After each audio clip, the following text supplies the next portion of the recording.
அனைவருக்கும் வணக்கம். இன்னைக்கு நம்ம வீடியோல ஷார்ட் அண்ட் ஸ்வீட்டான ஒரு குட்டி கதை தான் பார்க்க போறோம். வாங்க.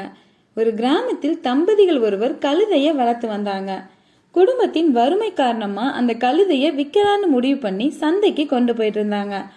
அப்போ அந்த வழியா வந்த சில பேர் அந்த தம்பதிகளை பார்த்து ஏராளமாக சிரித்து, துப்பு தொலங்காத தம்பதிகள், அவர்களுக்கு ஒழுங்கா கழுதை சவாரி கூட செய்ய தெரியல அப்படின்னு சொல்லி சிரிச்சுக்கிட்டே போனாங்க. சரின்னு அந்த தம்பதிகள் கழுதை மேல ஏறி உட்காந்து சவாரி செஞ்சுட்டு போயிட்டு இருந்தாங்க. அப்போ அந்த வழியில வந்த சில பேர், என்ன ஒரு பொல்லாத ஜோடி, மிருகத்தின் மீது கொஞ்சம் கூட இரக்கம் இல்லாம இப்படி உட்காந்து சவாரி செஞ்சுட்டு போயிட்டு இருக்காங்களே அப்படின்னு சொல்றாங்க. இதை கேட்ட அந்த தம்பதிகள், ஆமா, நம்ம கழுத பாவம், நம்மளோட இருவரோட எடைய அதால தாங்கி கொள்ள முடியாது அப்படின்னு நினைச்சிட்டு தன்னோட மனைவியை மட்டும் கழுதையின் மேல் அமர வைத்து போயிட்டு இருந்தாங்க. அப்போ அங்க வந்த சிலர், என்ன ஒரு முட்டாள் மனிதன், ஒரு பெண்ணை உட்கார வைத்து இவன் நடந்து போயிட்டு இருக்கான் அப்படின்னு சொன்னாங்க.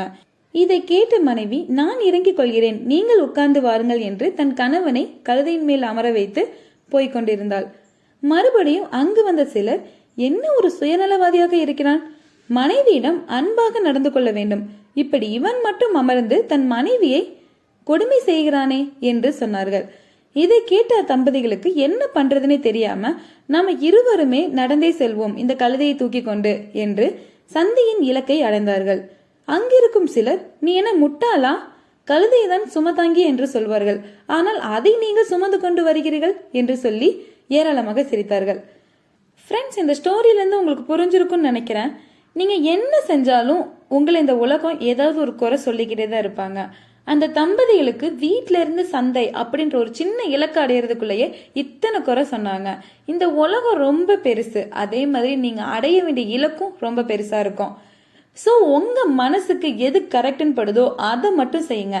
அவங்க சொல்றாங்க இவங்க சொல்றாங்கன்னு நீங்க உங்களை மாத்திக்கிட்டே இருந்தீங்கன்னா உங்களால ஒரு சின்ன இலக்கை கூட அடைய முடியாது. இந்த ஸ்டோரி உங்களுக்கு யூஸ்ஃபுல்லா இருந்துச்சுன்னா உங்க ஃப்ரெண்ட்ஸ் எல்லாருக்குமே ஷேர் பண்ணிருங்க. நான் சொல்ற ஒவ்வொரு கதையும் உங்க லைஃபை மோட்டிவேட் பண்ணும். அதே மாதிரி நீங்க பண்ற ஒவ்வொரு லைக் அண்ட் சப்ஸ்கிரைபும் என்ன மோட்டிவேட் பண்ணும். தேங்க்ஸ் ஃபார் வாட்சிங். இதே மாதிரி அடுத்த ஒரு வீடியோல பார்க்கலாம். பாய்.